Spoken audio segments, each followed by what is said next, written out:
The full pads are on for the first time. Nole insiders Lane Hurt and Tim Linnefelt here with you after Tuesday's practice. Tim, we talked to the defensive guys before practice. They seemed excited to get the pads on. Willie Taggart said that yesterday. Did the guys seem to enjoy getting that opportunity to put the pads on for the first time this camp? Yeah, it felt that way to me, just, standing on the sidelines. You hear, there's always chatter going on the sidelines, but a little bit more, going on, especially early on, guys talking, back and forth about, what they're going to do or what they're not going to do, that sort of thing. And yeah, it's a milestone day. And I think it's kind of the first day where it really starts to look like football and resemble football. And you saw it out there during really all kinds of drills, but particularly in the team drills, the 7-on-7s and 11-on-11s, some of the big blocks, the big hits and tackles that some of them just happen, just over the course of a natural football play. It's not somebody trying to, light another guy up, but every once in a while you get two big fast guys running the same direction and collisions happen, and, you hear the sounds. I think that might be the biggest thing about it is the sounds of football. It really kind of makes it feel like it's here, but, a cool scene for sure, and it's different. We talk so much about the offense and things changing for offensive players when the pads come on because they know they're going to get hit or know they can get hit, but it works both ways too. And I think Asante Samuel Jr. actually brought that up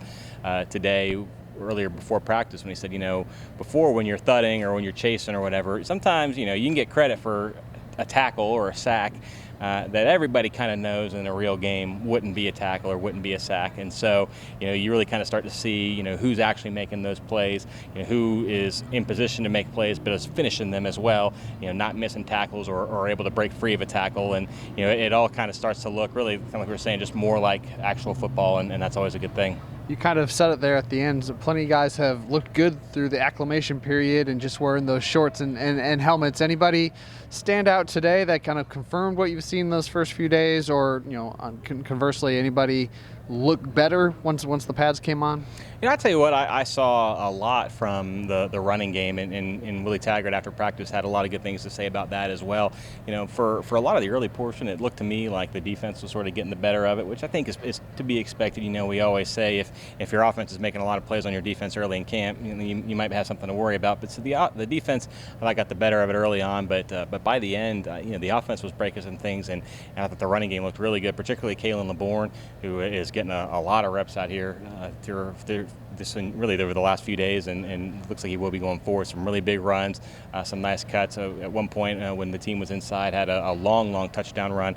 That I think the most impressive part of that was, well, one, him, because he's really fast and turns that corner in a hurry. But two, the offensive line did their job. It was a really nice block to seal the edge for Kalen so he could get around that corner, break off a defender. And then once he gets downfield, the receivers were there canceling out their men, making sure that he had a clear path to the end zone. Stuff that, quite frankly, you want to see. You wanted to see more of, and questions you had, going into camp. It was, will the offensive line be better? I know everybody's got that one, but also receiver blocking is a big deal. And I think it's just one or two plays, and it's the first day of pads, but seeing that this early on is pretty encouraging.